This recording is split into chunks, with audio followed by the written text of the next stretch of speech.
it's time to face Flying Shark on the Specky, published by Firebird Software in 1987 and developed by Graftgold, who also developed Rainbow Islands, Iridium, Runarama and a whole bunch of other solid Specky titles. The cover art for this one was created by David John Rowe and looks awesome. Only slightly weird thing is that the plane depicted in the artwork looks like it's from World War II. The airplane you control in the actual game, however, is a biplane. So Rowe was probably not given a very specific brief about the artwork, as was often the case. The game is of course a conversion of the arcade shooter with the same name, also known as Sky Shark in North America and Hishosame in Japan. It was developed by Toaplan and published by Taito in Japan, Romstar in the US and Electrocoin in Europe.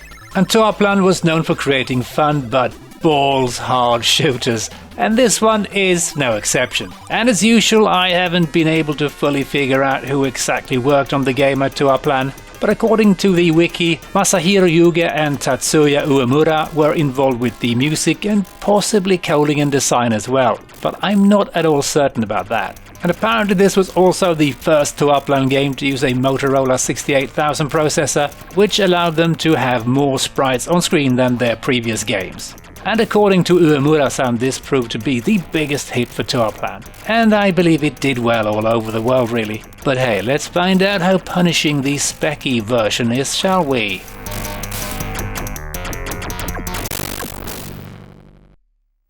And a pretty nice looking loading screen. Maybe a bit busy, but yeah.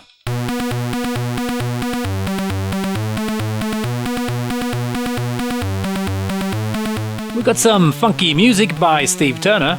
Sounds pretty nice. And apparently we just press fire. No joystick setup or anything like that, so that's nice. Ooh, I think I may have used one of my... Oh dear God, this is pretty fast, yeah. Oh man, you hold to use your mega bombs. That's so annoying. But I suppose it's better than using the keyboard, right? But yeah, this looks pretty nice. I mean, it's monochrome and all that, but... Oh god, yeah, I keep using my smart bombs. But it does look very nice. And it looks very reminiscent of the arcade game. Well, as best as Spectrum could possibly achieve. Bullets are fairly clear. I mean, they're the same color as the background, so that's a little bit, of course, frustrating. But yeah, this looks very nice and plays pretty nice too. Oh man, yeah. Find it pretty hard not wasting my smart bombs here. And but hey, at least I'm getting the power up here. Please. Oh yeah, it's kind of the same thing as the arcade. The plane is pretty slow, but I mean that's the way it's supposed to be. That's the Toaplan way. And I remember I played this a lot on my SD. I really enjoyed it, but it was balls hard. I mean, super difficult. Almost, I would say, more difficult than the arcade version. Oh crikey! Oh, there's a tank right there. Yeah, it is a little bit tricky. Just. My god, to see the projectiles, I must admit. Now, points? I don't want points. I want wonderful power-ups. I want more guns, more bullets, tactical nukes, whatever. Give it to me. And as you can see, we're flying a biplane, not the plane that's depicted on the arcade. Oh, sorry, the cover art. But hey, who cares? This is still a solid game, and I've never actually played the Spectrum version before. But as I said, I played the SD version a great deal. See, I actually did use the smart bomb there intentionally. Come here, you little bastard. I think I didn't get that power up. It's just as in the arcade. Typical Toaplan thing is the power-ups just tries to lure you into the fire of the enemies. It's really quite frustrating, but it's typical Toaplan fast, so yeah, all is good, I guess. And I think I've gotten a couple of 1-ups here. That's pretty amazing. Oh, can we use my... No, I've run out of smart bombs. God, yeah. Fast bullets, slow plane. Yeah, that's the usual Toaplan story. But yeah, I'm liking this. This is actually really solid. I mean, I've heard good things about the game, but as I said, I've never played it before. And I kind of like that it's a narrow playfield and fairly small sprites, which of course also makes the scrolling a bit smoother. And I'm still wasting my smart bombs away. It's really tricky not doing that. Give me a power up, please. Yes, please. Give me spread shots or whatever you call it. Oh, dear God. It's so annoying. Oh, man.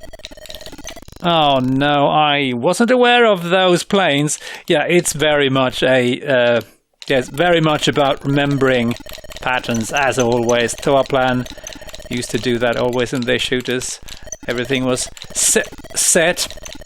All the enemies would come from the same direction, so you could learn where to be and where not to be. To be or not to be is indeed the question, and especially where to be is also an important question. Let's have some power-ups, please. I only got points. I'm really liking this joystick. It's working very well. Except for the fact that the fire button somehow... I cannot stop wasting my smart bombs. But hey, what else is new, I guess? Take that, you foul turrets. I think it's time for the boss, right? Let's maybe stay away. Stay to the sides a bit. Until this tank kind of goes a bit higher up. Oh, there's small tanks as well. That's delightful. Oh, we got him. What's that? Oh, no, please. Oh, why? I did not even see that turret. I was so busy admiring the tanks. But just as on the ST version, you always kind of get a little bit further each time you play. Quite satisfying. Come here, you lousy power-up. It seems like I've gotten a little bit better at not wasting my power-ups, or my smart bomb, sorry. Give me that bomb. I think the bees are smart bombs. So let's waste a couple of them, shall we? And I love the fact that you can blast the turrets off the tanks, you know, to make them pretty harmless. It's a nice touch. A bunch of the power-up, I think. Please give it here. I want it. It's mine. It belongs to me. And of course, the fact that you lose the power-ups every time you die is incredibly frustrating, as always. This was one thing that really bugged me about the SD version. And without the power-up, the game gets a lot harder. It really does.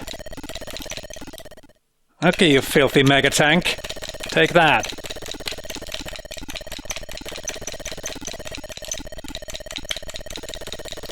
Feels like this one is a lot easier than in the SD version. And let's mind the turret. Here we go. You can see how much easier this is with powered up shots. Oh yeah, the end of stage 1, I believe. Oh joy. Let's try and land. I think the game does it for me though, so yeah. No bonus. Alright, I get it. I suck. And I'm playing this on a standard 48K Spectrum. That's pretty impressive. I managed to fit all of this in and even have some nice music. Ah, bonus points. Who needs bonus points? I need destruction, death and mayhem. No, you bunch of bastards. Should have used the smart bomb there, shouldn't I? But I didn't for once. Ah, you filthy tanks. Okay, for some reason that tank didn't die, but never mind, I don't care. Oh, I did not... Oh, I thought I died there, but I didn't. Just got confused. I keep wasting my smart bombs. I like how the little twirl that the planes make when you shoot them down. That's pretty cool. I remember these vividly from the SD version, and I hated them. The turrets on the boats. Bunch of absolute bastards.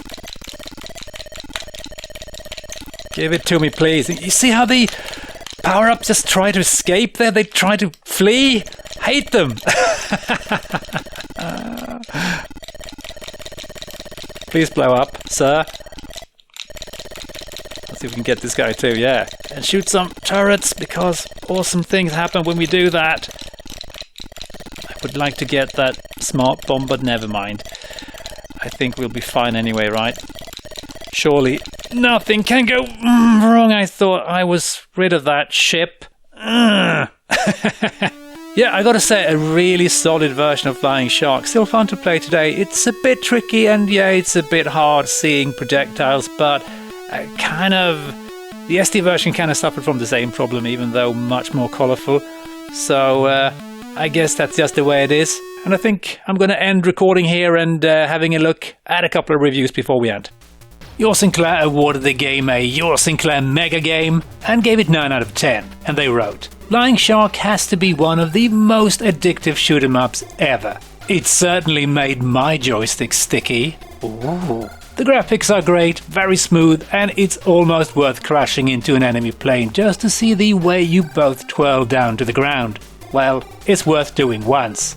Sinclair user was even more excited and awarded the game a classic and gave it 10 out of 10, and they wrote, marvelous conversion that loses none of the speed, difficulty or excitement of the original. An absolute classic treat. If you're looking for originality, it's not going to do a lot for you, but if you want a fast, difficult, faithful conversion, go for it. And yeah, I can only agree with both of these reviews. It's a great little game, and as I said, it was still fun to play today, actually. I mean, I would maybe prefer the arcade version, but given that it's running on a Spectrum, yeah, good, solid stuff. And with that, I'm going to say thanks for watching, hope you enjoyed, and as always, hope to catch you next time. Cheers!